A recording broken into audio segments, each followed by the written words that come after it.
Hi, I just started the recording again as we move into our lab portion. But yes, whoever was talking to me, ask me your questions. Now I gotta behave. It wasn't a question. I just wanted to inform you that I got a new tank for my gecko, and it's a big 40-gallon tank, and he looks like a speck in it. Oh, we want to see that thing. I want to see your gecko. Seeing your animals is part of the fun of. Oh, hello, Gecko Nathan. class? Oh, Nathan, you were there. No, Nathan left. Nathan left because he started recording. Oh. No, he's back. I don't want the government to see me. Oh, really? I felt In your that. hoodie? It's too late. All right, Did Marcus just leave or let me enter? attempt this. Yeah, Only if you have a Marcus dead social- from the corona 'Cause yet? I have or what? like one of those stupid computers that has the camera That's like so down rough. at the bottom of the Oh, screen. weird. That's This is really weird. Like, I why? think you guys can share your iPhones just like I do, although it's. How do you do that? Oh, probably I not don't the have an best iPhone idea though. for me. Oh, it has to be an iPhone or an iPad. You hit share screen and then you have to like. Okay. On let's my see. phone, because I have an older one, I open it up and I Okay. go to share screen. So it's a gigantic ass tank. Like, look at that Whoa, thing. look at that thing, huh? Whoa! And it's got like the doors and everything, which is Man, crazy. you are really into it, huh? Yeah, I got this tank for like $180. It was like $80 off, so I was like, yeah. That's Go. amazing. That's rich. And That's then rich. I don't know if you can see him, but like he's in this little rock thing. That looks amazing. Wow, you He's got a like nice. in there. He's got a sweet pad there for a lizard, huh? That's kind of a sweet pad. Hey, 15% Yeah, or when you more think will about it, save to you on scale, car he's insurance, like- right? Let's see if I can get him to come on. Come here, buddy. Geico. Oh, there he is. Whoa. What's his name or her name? His name's Eclipse. Where is he? Oh, that's great. Yeah, every Totally single different. time you kept talking about the binaries, I was like, my little gecko. That's great. That's cool. Geico. Wow, Yeah, look at him, he's a huh? sweetheart. That's amazing. Yeah, he's actually got a really rare color pattern. Because Yeah. most of them Illuminati. have like more like dots. Brag He kind of about it. has like the pink and the yellow. Oh, wow. And he's out of here. He's Camera like, shy. it's sleep time. Sorry. That's fun. He's going to his corner. So Professor, does this look good? Yeah. Oh, did you sketch that out? That's not bad. All right. So look, send we're me a gonna try picture to of get that so I into can it. sketch We're it gonna out. do our lab now, but it's gonna be confusing for me to explain how this works. I'll try to keep it short and sweet, and maybe we won't do every single star cluster, but we're gonna do some of them. Okay. So Yeah. I need to the work that we have to do is very minimal. We don't have to do a lot, but we have to try to understand what it is we're doing. This is a classic technique that astronomers use called main sequence fitting. And in order for me to kind of walk you through this concept here, I need to just start off by kind of going over the diagrams and the graphs for you. Let's start by together taking a peek at one of your star clusters here, like the one that's on page 15-4, which is the Pleiades. You can see that right here on my screen. And you're plotting two really weird things on this HR diagram. On the y-axis, you're plotting apparent magnitude in the V band. And on the x-axis, you're plotting color, blue minus V, uncorrected index. Now let me sort of try to relate that to what you learned about in your lecture. So in your lecture, you learned that an HR diagram is a plot of luminosity versus temperature. But the way the original astronomers did this is they did not exactly plot temperature. Function F5. They plotted spectral type. Oh, be a fine girl, kiss me. And they didn't exactly plot the luminosity. They instead plotted the absolute magnitude. So here on this page, you can see spectral type, oh, be a fine girl, kiss me, and you can see absolute magnitude. But you need to remember that when we plot magnitudes, we are often doing it by taking a picture of stars with one of three colored filters, a blue, a green, or a red colored filter. So remember that I can take a picture of a star 3 times, and if it is a blue star, the magnitude in the blue band will be, wait for it, lower than the magnitude in the red band, because lower numbers are brighter stars, right? Okay, so here's what a real HR diagram looks like, one that was made by the Hipparcos satellite. Function F562. Sorry. Okay. My taskbar is kind of in the way here. Okay. Here you can see at the bottom of the screen, B minus V. They're plotting the blue color magnitude, the blue band magnitude, minus the green band magnitude.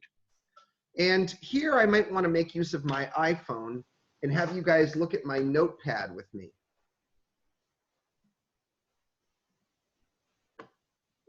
Just a second here.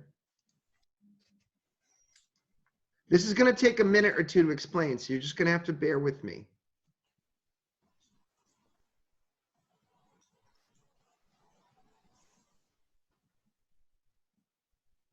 Okay. I could have done this in the chalkboard too, but screw it.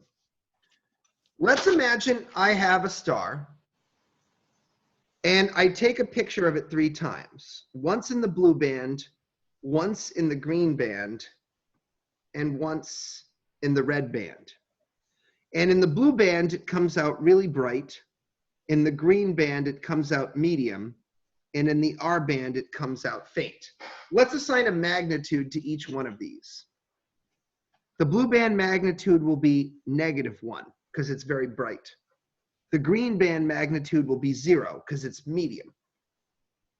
And the red band magnitude is dim. Do you guys remember this, how bigger numbers are dimmer magnitudes? That's critical for our understanding here. If I wanted to measure the color of the star, I could take the blue magnitude and subtract it from the green magnitude. And I would get -1, 0 is equal to -1. And -1 would be a bluish star, okay? What if instead I found a red star? Let's do this in the opposite. I take a color in the blue band, the green band, and the red band. And in the blue band, I get a 0. In the green band, I get a +1. And in the red band, I get a positive, 1.5. Now, let's try to measure the color once again, doing blue minus green. Now, why do they do blue minus green and not blue minus red? There's technical reasons for it that you don't want to know about. It turns out blue minus green is a better indication of the color of a star than blue minus red. Here, I would have, oh, I'm sorry. I did this all backwards. See how confusing magnitudes are? I wanted this to be a red star, okay? This is a red star, sorry. So I would have a red color of 0, a green color of 1, and a blue color of 1.5. You got to use the bigger numbers for the dimmer colors, right? Here, my blue minus green would be 1.5 minus 1, or 0.5.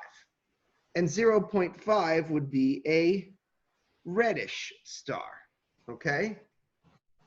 Now let's go back and let's look at our HR diagram from the Hipparcos satellite.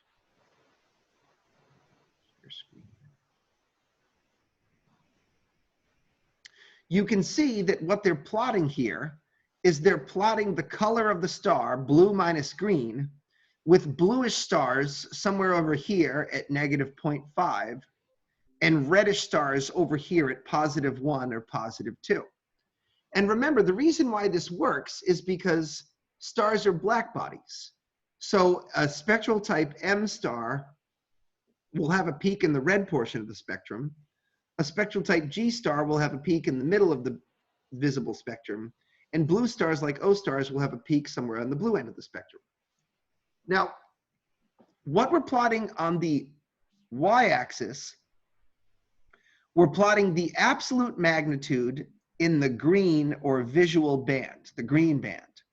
And you'll notice a beautiful little main sequence comes out. Most of the stars are found along the main sequence because that's where they're fusing hydrogen to helium. But some of the stars are not on the main sequence. Some of them have turned into red giants. This is your theoretical main sequence because this wasn't just taken with one star cluster. This was taken with thousands and thousands of stars from all over the galaxy. This is what the HR diagram is supposed to look like. Today, we are going to compare this to the main sequence of individual clusters. Now, this picture that you have on the tracing paper, this picture is your theoretical main sequence. This line here, that you can see my, sorry, I'm going backwards, that my finger's trying to trace, okay? This line here, that line is supposed to be this theoretical main sequence line here. The problem is we're going to start comparing this, the real main sequence, to individual clusters. And let me go back to the argument that I made just before we ended class again. When you plot individual star clusters, all of those stars most likely formed at the same time from the same collapsing cloud of gas.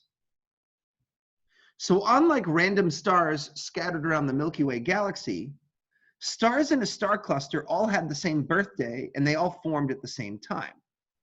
But they're not all going to form of the same types. You're going to have a few spectral type O's, a few spectral type B's, some A's, some F's, some G's, some K's, some M's. As the star cluster sits around in space, the stars will eventually run out of hydrogen fuel and turn into red giants. And when they do so, they're going to kind of start to look like this. Some of the stars are still on the main sequence. Others have turned off the main sequence. And they've now since evolved up the red giant branch. We're going to try to fit our clusters to this turnoff point, and we're going to measure their ages. We can also measure the distances to the clusters using this technique. But once again, you're going to have to bear with me and listen to me yap my way through this. To do this, I'm going to need some help from another lecture show, I think on galaxies. And let me see if I can. I have a picture here somewhere of the technique called main sequence fitting. This is one picture here. I don't want to show you this one. No, I'm sorry. It's in section 15. Here we go. Okay. I want you to start by looking at these two star clusters, and I started by showing you a picture of them so you can get an idea of what's going on. There are two legendary star clusters that astronomers like to use to study clumps of stars. The Pleiades is one. It's relatively nearby at about 2,000 light years or so. But the very closest star cluster to Earth is the Hyades Cluster. And the Hyades Cluster is so close to us that we can actually get the distances to the stars through parallax, and we can plot a right proper HR diagram from the Hyades Cluster. So let's take a look at that. Using the Hyades Cluster, we can make a true main sequence where we plot absolute magnitude as a function of color, and here you can see your different spectral types all spread out. The fact that we still have O's and B's and A's on this star cluster means it's a pretty young star cluster. But in the case of the Pleiades, we cannot get the distances to these stars through parallax. What we do is we actually go out and take a measurement of their brightness instead of their luminosity. We plot their apparent magnitudes onto the same graph. And what you see is that the Pleiades also form a main sequence. But the Pleiades main sequence is not overlapping the Hyades main sequence because the Pleiades is dimmer and farther away. As a result, the magnitudes of all of the stars have been shifted down. Our goal is going to be to line up the observed cluster main sequences with the theoretical main sequence. Now, if you're getting lost, I can understand, but I'm doing my best to explain this here. The shift from here to here, this vertical shift, is known as the distance modulus. And the distance modulus is a measurement of the distance to the star cluster. I'm almost done with my little lecture here, so just bear with me. Let me go back to my iPhone so I can draw this out for you.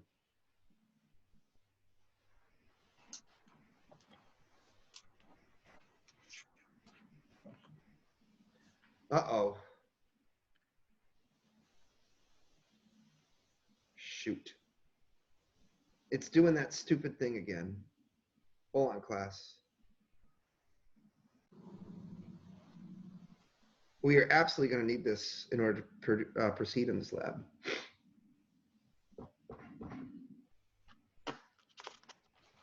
Fudge. Sometimes the iPhone just loses the screen mirroring. I'm not sure why.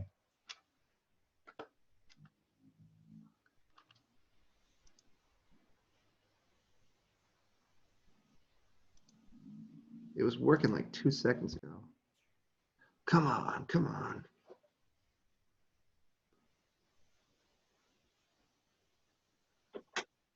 You know what I should start doing? I should start zooming into this with my iPhone, and then I wouldn't have to deal with this crap old. All right, it just turns out that the share screen works pretty well. I've got to cycle power. That's the only way to do it. This is going to take a second, class. I'll give you some instructions while I'm cycling power. Okay. Here's what you can do for me. Start off on page 15-4. 15-4 is your Pleiades star cluster. And get out a ruler or a straight edge. Fucking phone. Okay.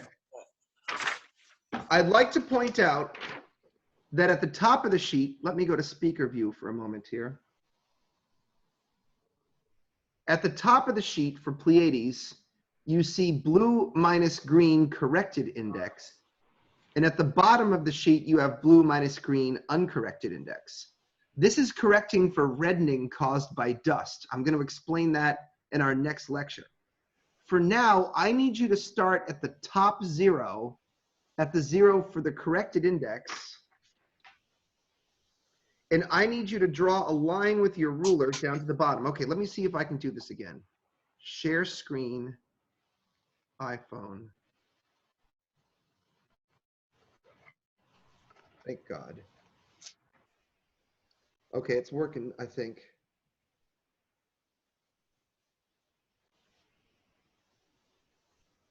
All right. Okay. So I want you to take a ruler.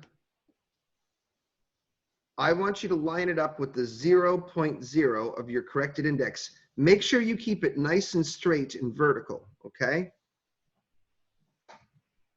And we're going to draw a line down through the bottom.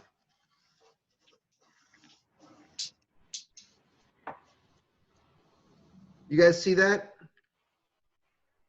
Why doesn't everyone go ahead and do this?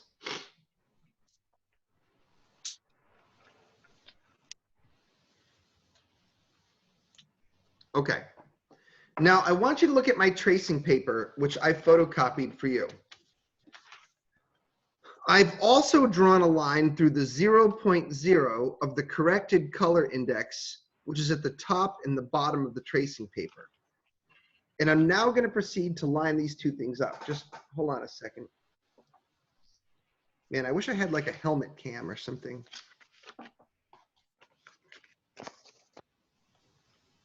Remember, this is the first time I've ever tried to do this. You know, let me go and change my settings real quick because this is going to become an issue. Settings, display and brightness, auto lock, never.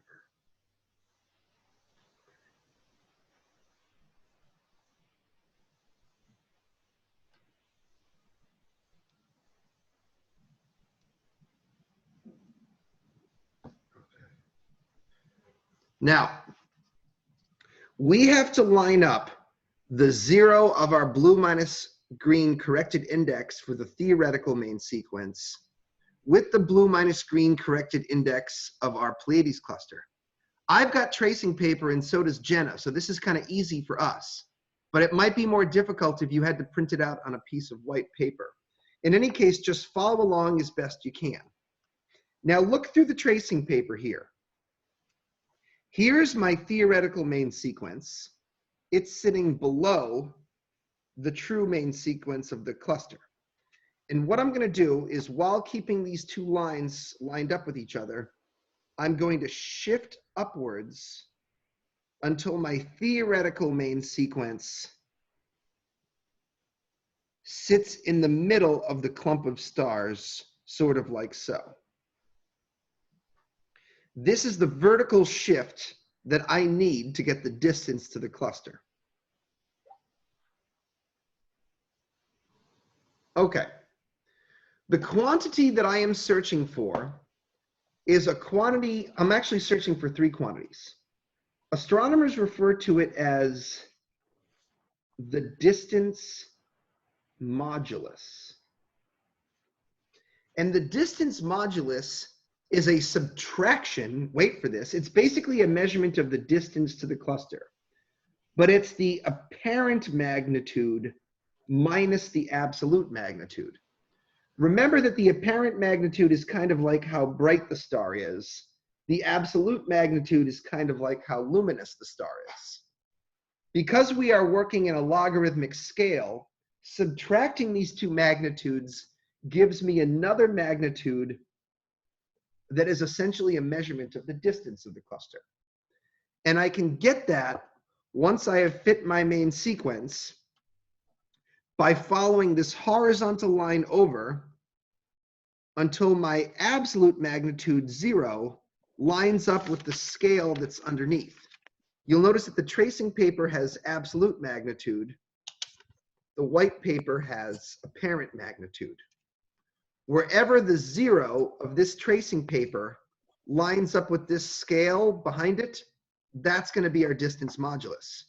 But we can only get it once we've made a good fit. So once again, I'm going to keep these two lines lined up. I'm going to slide up until this theoretical main sequence sits in the middle of my clump of stars. I'm going to look through, and can you guys see kind of what our best estimate of the distance modulus is here? Let's look. That's 4.0. That's 6.0. That's 5.0. And the 0 is pretty close to what number? I would say 5.0. No, this is 5.0. Oh. That's 5.5. 5.5. Okay. So this is going to be our distance modulus. So up here, our distance modulus is going to be 5.5. Just write it up there for the moment. Okay. Let's go back to my fit. I'm going to drag my line up. Now, my theoretical main sequence sits in the main clump of stars. We've got to look for our main sequence turnoff point. You'll notice that all of the stars seem to be clumped along the main sequence, but at some point, the main sequence sort of loses all of these stars. They've all turned off and become red giants. And of course, real data is actually messy. So where would I say they've turned off? Well, they're still on the main sequence here and here and here. But somewhere here, I can see that stars are kind of evolving up this theoretical red giant branch. So I'm going to say the estimated age of my cluster, at best guess, I don't think it's 1 times 10 to the 8 because there aren't enough stars on there. I don't think it's 4 times 10 to the 8 because there's still stars in the main sequence. But this is where all the stars start to vertically drift off the main sequence. So I'm going to go with this branch here, and my age is going to be 2 times 10 to the 8 years. We're going to do this a dozen times.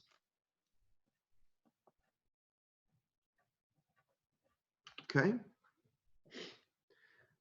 The last thing I want to get is something called the color excess.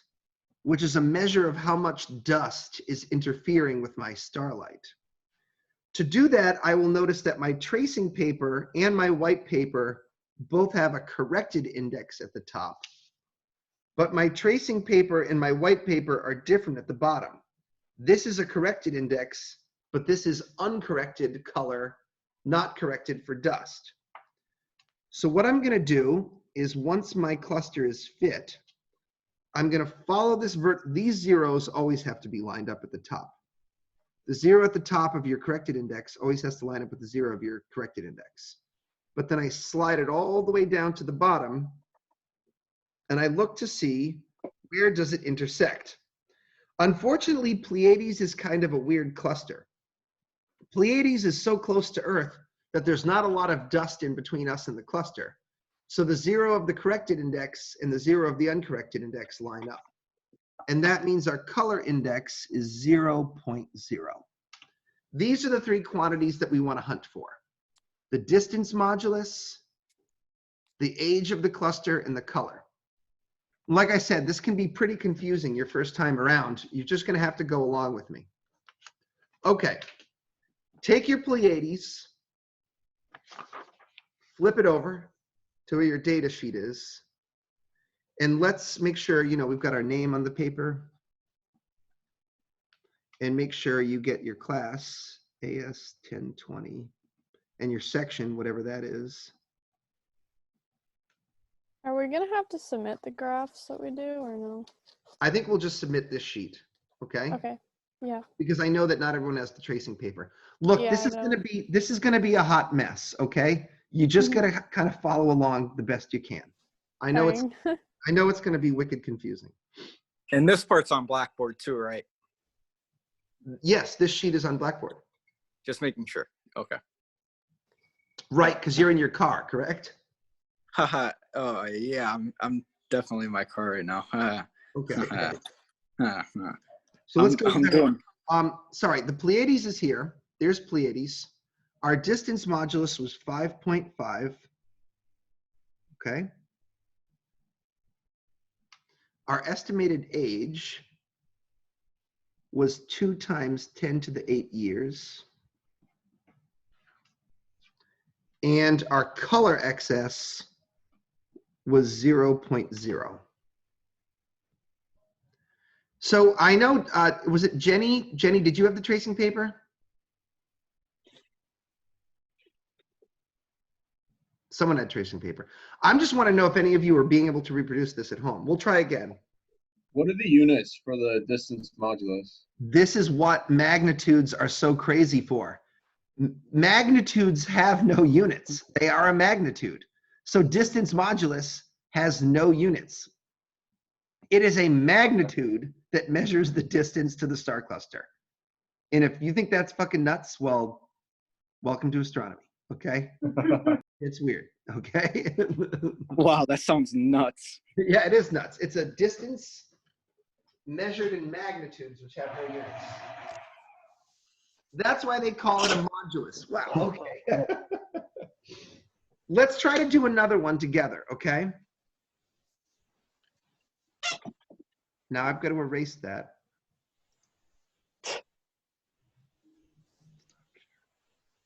All right, whoops.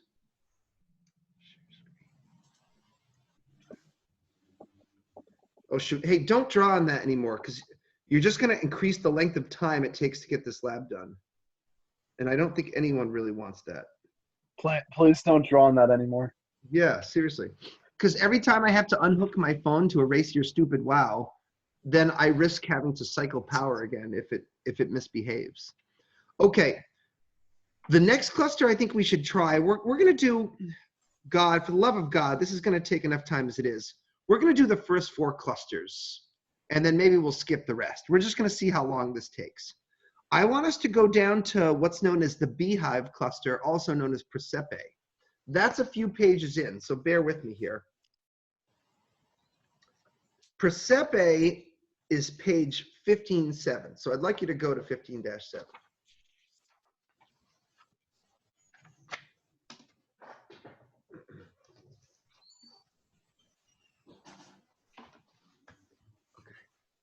Let me get here.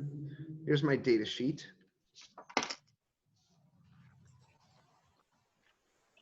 Here's Persepe. First thing I need us to do is I need us to draw a vertical line at the 0.0 of the corrected index. So let's watch me do that to the best of my ability here. Line this up. It turns out that the top 0 and the bottom 0 once again line up. That will not always be the case, okay?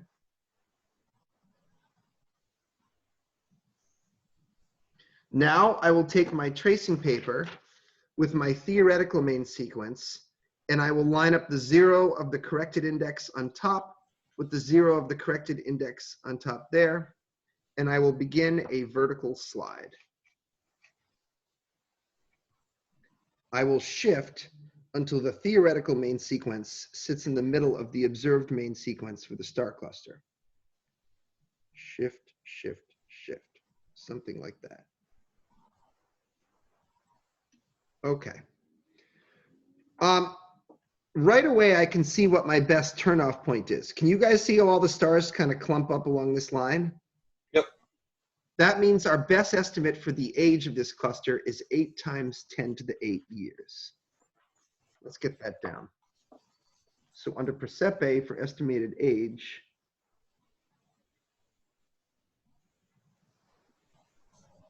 eight times 10 to the 8 years. Nice. Let's now focus on the distance modulus. The distance modulus is the apparent magnitude minus the absolute magnitude. Once again, we're going to remember that if it's apparent magnitude minus absolute magnitude, if we choose to measure along the line where the absolute magnitude is 0, the distance modulus will be the apparent magnitude at that position. In other words, I follow this horizontal line over, and it looks to me like it pretty well lines up with 6.0. So 6.0 minus 0 is 6.0. That's our distance modulus.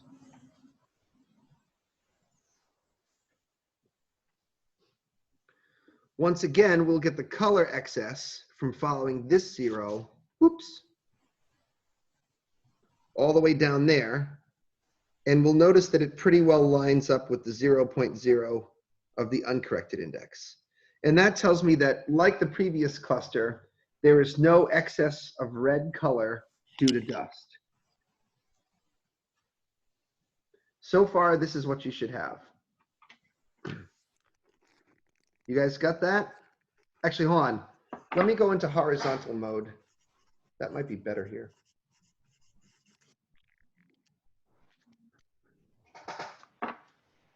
How's that looking? Oh. There we go. That a little easier to read? Yeah. Yeah. Perfect.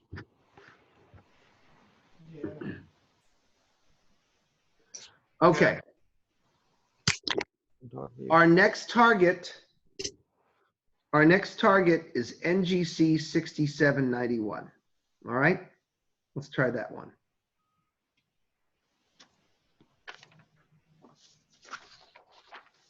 Here we go. It's 5-5 NGC 6791. I'm gonna have to go vertical again. I want you guys to be able to see what I'm doing here. I'm using my tape holder. Okay.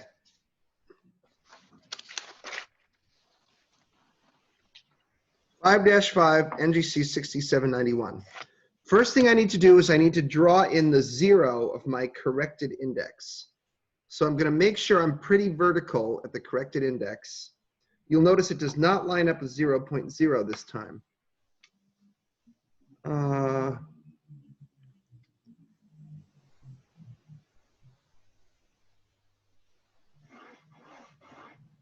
Something like that.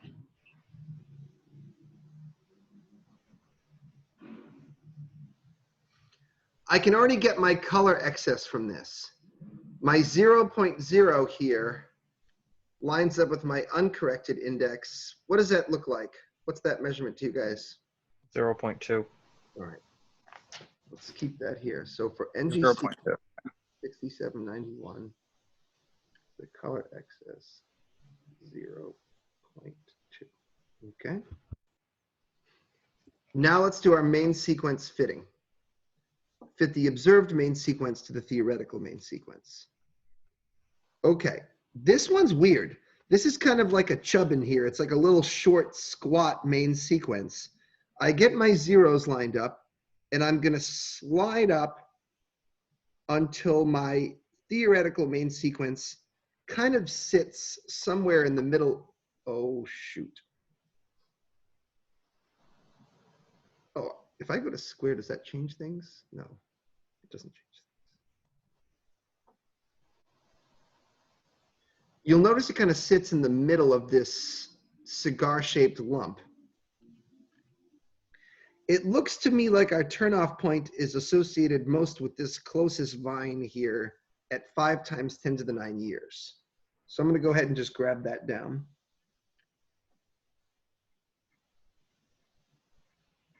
Okay. And I'm going to follow this horizontal line over here. What would you guys say our best estimate of the distance modulus is there? Can you read that? Probably around 13.9, almost 14. Yeah. So this is 13, 13.5. Yeah, 13.9. I'll go with that.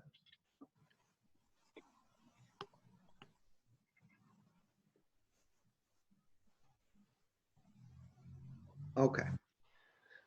Let's do one more, and then there's a couple other parts for us to do. Now, obviously, originally we were supposed to do all of these clusters, but this took a little while just to explain stuff to you because we're a little bit behind in our lectures.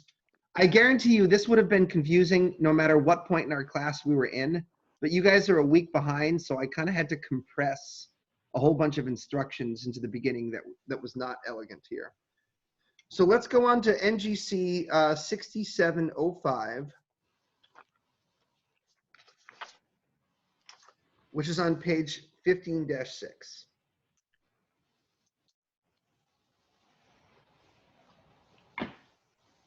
Okay. Once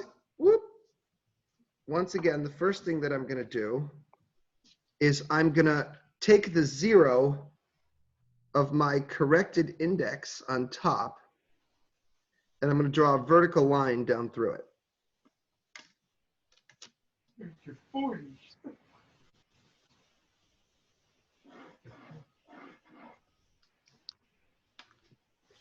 You'll notice that it more or less matches up with a color index of 0.4. So I'm just going to grab that. I'm going to grab the difference between the corrected and the uncorrected index right off the bat. NGC 6705, 0.4, okay? And now we want to get the age and the distance modulus. To do that, we have to do main sequence fitting. So I line up the 0.0 of my corrected index, and I shift, let's see if I can move this here, until the theoretical main sequence best fits this big clump of stars here. You'll notice I have kind of equal numbers of clumps above and below the line. Okay, something like this. What do you guys think is our best turnoff point there? Looking like 2 times 10 to the 8 again. Yeah, I think so. It's hard to say, Raker, because I know it's somewhere in between 2 times 10 to the 8th and 4 times 10 to the 8th. or one. So we can still see some stars that are at the base of 1 times 10 to the 8. When stars, it's supposed to be the last point where stars are still on the main sequence. But I can't deny that it seems to fit the branch of 2 times 10 to the 8 a little better. There's always a little bit of slop and mess because not all stars form at exactly the same time. And that's what makes this a bit noisy and messy.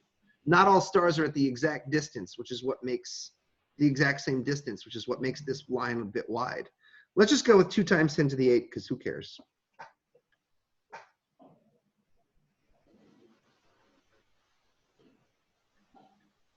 Okay. And now we've got to get our distance modulus.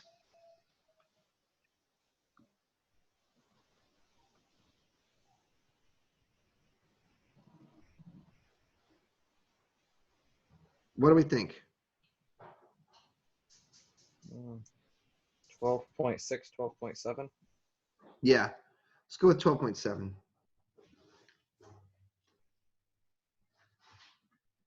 Okay.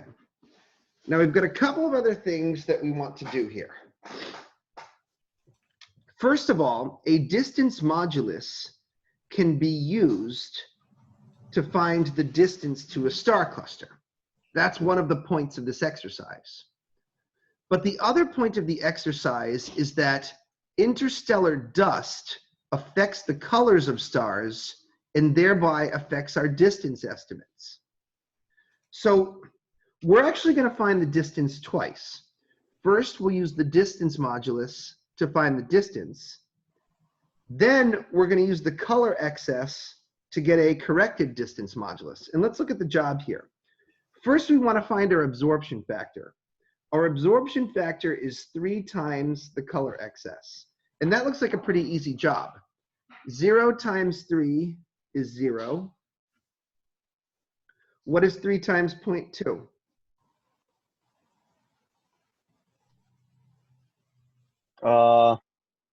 So it's a fifth of 3. 3 times 0.2. I know you can do this, It's Michael. like 0.75. No. I haven't done the calculations. It's just a guess. You know what 3 times 2 is? 0.6. 0.6, no? 6. 0.6. Okay. I Right? was close. Right. That was off the top of my head, so I'm pretty proud. Okay, all right.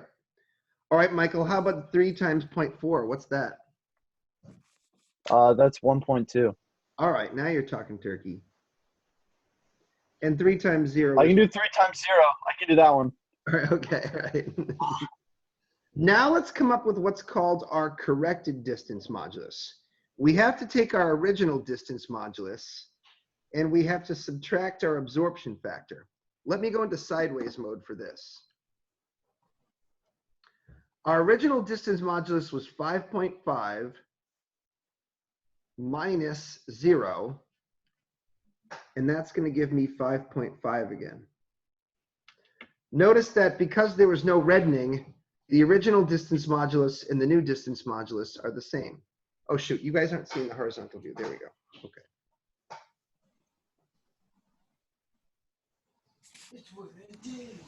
Hold on, guys. I'm trying to make this good for later watchers. Okay, what should we do for the next one? 13.9, right? Yep. Minus 0.6 gives us what? 13.3. This did change the distance modulus. This is a famous story in astronomy. When astronomers first started counting the numbers of stars and the distances to the stars, they did not realize that starlight was becoming artificially reddened by dust grains in the interstellar medium. Thursday's lecture is going to cover this. How about the next one? 12.7 minus 1.2 gives us what? 11.5. Okay. And then last, 6.0 minus 0 is still It's 6. 6.0. Beautiful, Michael. Right on there and swinging for the fence. I did it. I'm really good with zeros. Yeah. I'm like the best. You're like the #1 0. Yeah. Okay. So now it's time for us to find our distance based on the distance modulus. To do this, we're going to have to go to the last sheet in the lab here.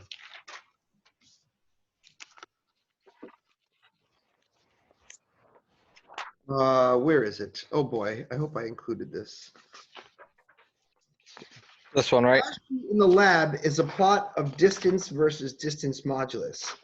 I think it's on page 15-14, although it's not labeled.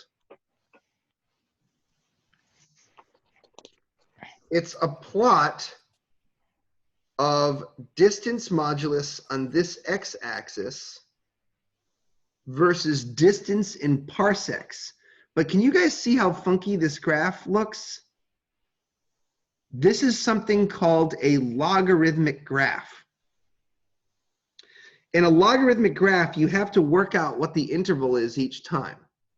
So let me explain what we're going to do here. We are going to look up our distance modulus, and we're going to get a distance in parsecs. And we're going to do it again for our corrected distance modulus. Let's start with the Pleiades, a distance modulus of 5.5. And let's take a look at this graph here.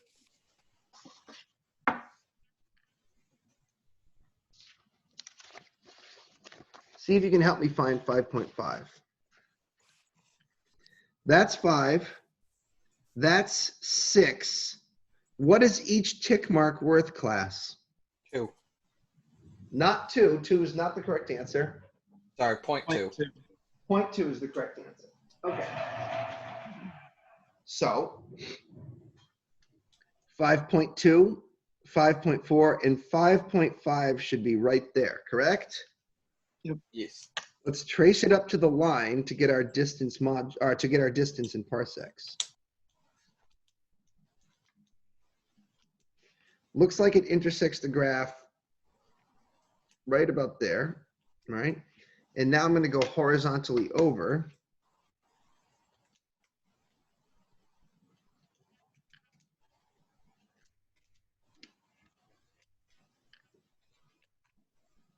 Right about there. The question is, what distance is that? Do you guys remember the technique to figure out what the tick marks are worth? What do you do?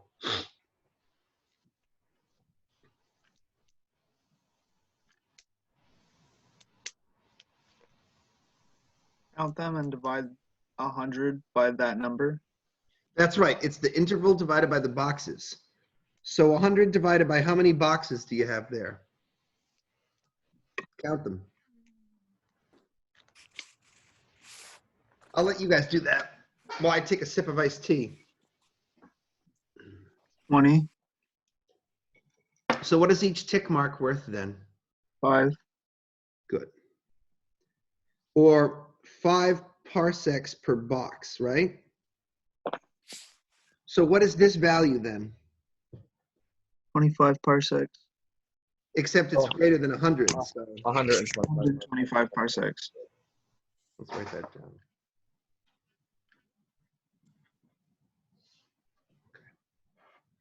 Now, in this case, we got kind of lucky. Because I chose clusters that had 0 for a color excess, our corrected distance modulus is the same. And if the distance modulus is still 5.5, it's still 125 parsecs. The distance to Pleiades did not change because of interstellar dust. That will not be the case with our next star cluster, NGC 6791. This distance modulus is 13.9. Let's see if we can find 13.9. Each of these are 0.2. That's 14. That's 13.8. And that means 13.9 is right about there, right? Now we've got to trace this all the way up to that line without making a mistake here. I'm actually going to trace, hold on. This desk isn't big enough for this work. I'm not going to trace 13.9 because I have to go so far.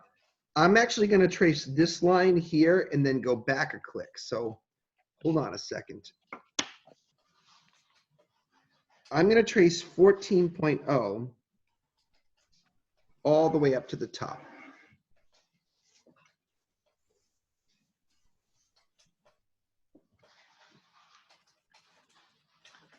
So 14.0, boy, I should go over that again. That's really hard to see.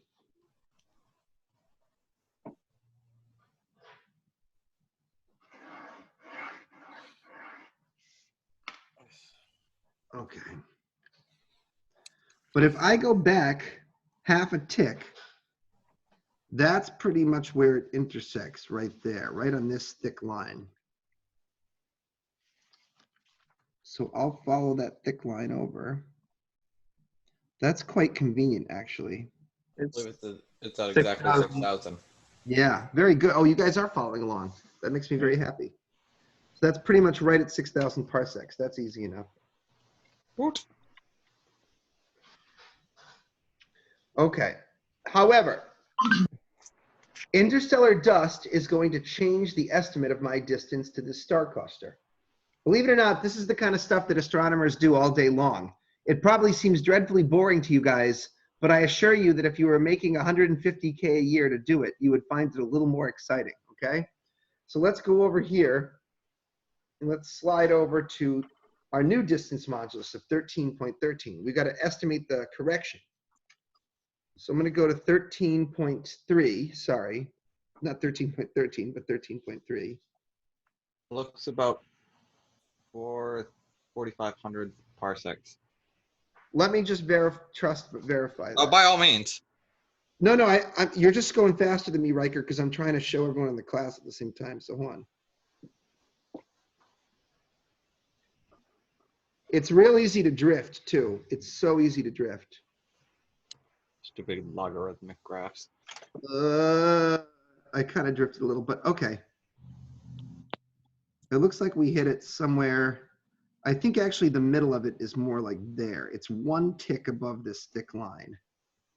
Now this thick line is at 4,500, right? Yeah. So Riker, what is each little, so we're one tick above this line. What is each Yeah. little tick mark worth here? Each little tick is worth 100. 100, very good, because it's a logarithmic graph. So if that's 4,500, the next tick, which one did, I would say 4,600, only because 13.3, sorry.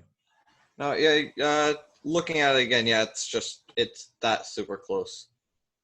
13.3 is directly in the middle. Directly in the middle seems to hit here, one tick mark above this, right? And then that means Yeah. one, so that means 4,600 would be our best Okay. estimate.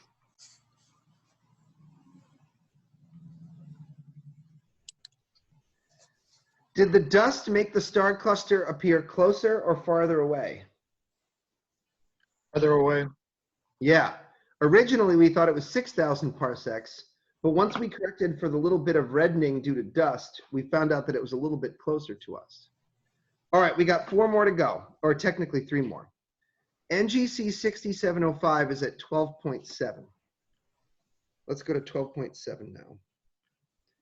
12.2, 0.4, 0.6, there's 12.7. Let's go up to the top. 3,600, I think. Let me check that. I want to see.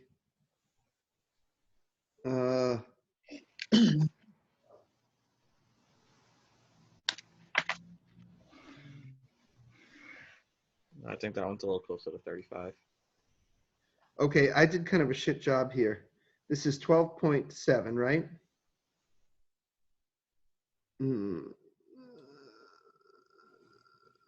I ended up back in the middle. Looks like it hit right about there. What did you guys get? I got 3,500. Yeah, I Got think 30. it's close.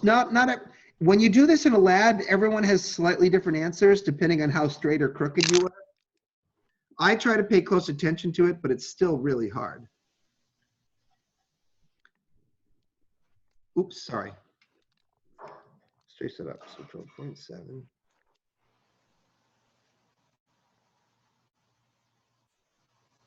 I got 3,500, but I would accept 3,600 as an answer as well.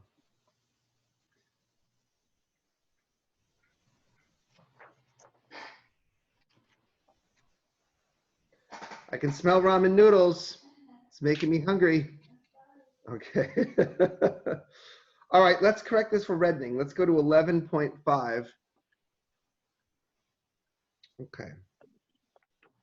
11.5 is right here, right? 0.2, 0.4, 0.5. Up to the top.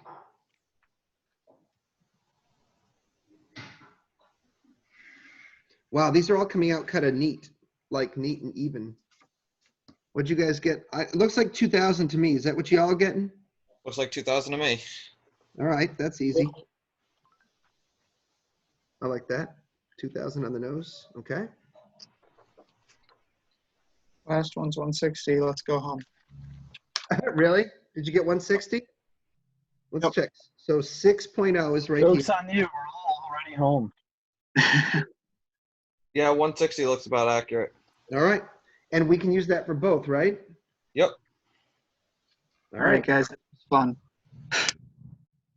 Yeah, big fun. I know. This wasn't the best lab ever, but ironically, this is a more realistic astronomy lab than some of the ones that we've done. This is what astronomers actually do. So, you know, it's hard work getting information from space. And that's what we just did there. Thank God I didn't make you do all of those clusters, right? Yeah, thank That was you. really nice of me. I must be like the You're best very- person ever. You're a very nice, kind man. Okay. Does everyone have these numbers? Yes, I do. I don't know about everyone. All you've got to do is turn this sheet into me, okay? Yep. And we'll call it good. All right, let me end share for a sec.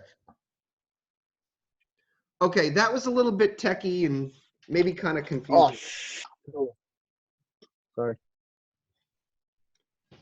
Well, congratulations. You've made it through another lab. That was main sequence fitting.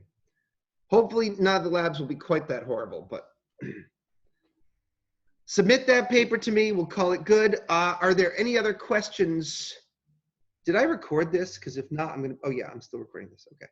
Oh, That would Yeah. that would have been bad. Sucks to suck okay. everybody else. So, look, there's still so many of you here. Talk to me. Any questions or things I can address? How's your How day are you going? doing? No. To be honest, I'm having a great time. No. I don't have to drive to work anymore. I can The drink. lab, we submitted to say we submit the homework. I'm sorry? We submit the lab the same way we submit the homework. Yeah, just make sure you submit it under lab and not homework.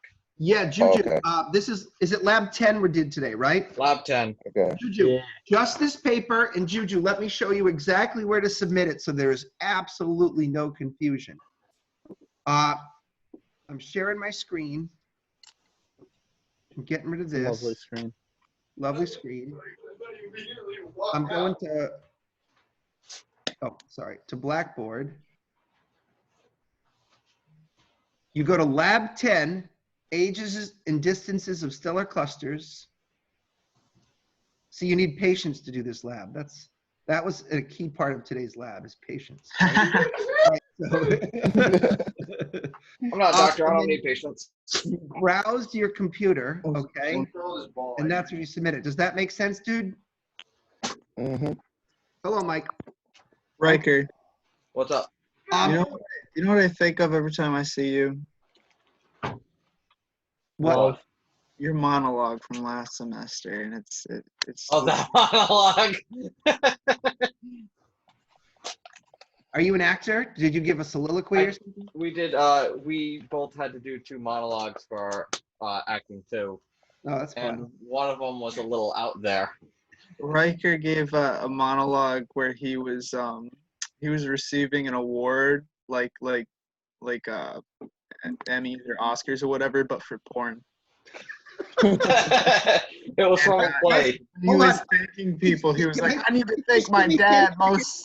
Before this devolves into the perverse, let me stop the recording so I don't.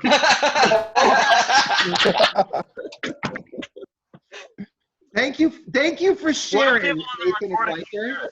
Thank you for sharing. That's now look. This is why you go to the live shows, people. I know exactly. You got to come for the backstory, for the behind the scenes. You're still on the recording, Yeah. by the way. I know I am. I know I am. That's the joke. Okay, look, for everyone out there who is live or watching later, please keep up with your submissions. Tim, I did get your sunspots lab, but make sure that you've submitted all the right stuff to me, okay? So I can grade them up. Do I need to resend all the other stuff I sent already, or? Is that good? Wait, who's talking to me right now? Oh, It's Tim. no, Tim, I got all the other stuff. I just needed I that one hover. sunspots lab, and you sent it to me, so we're good. Okay. All right, the other stuff's good. So, like, comment, or subscribe, and Hit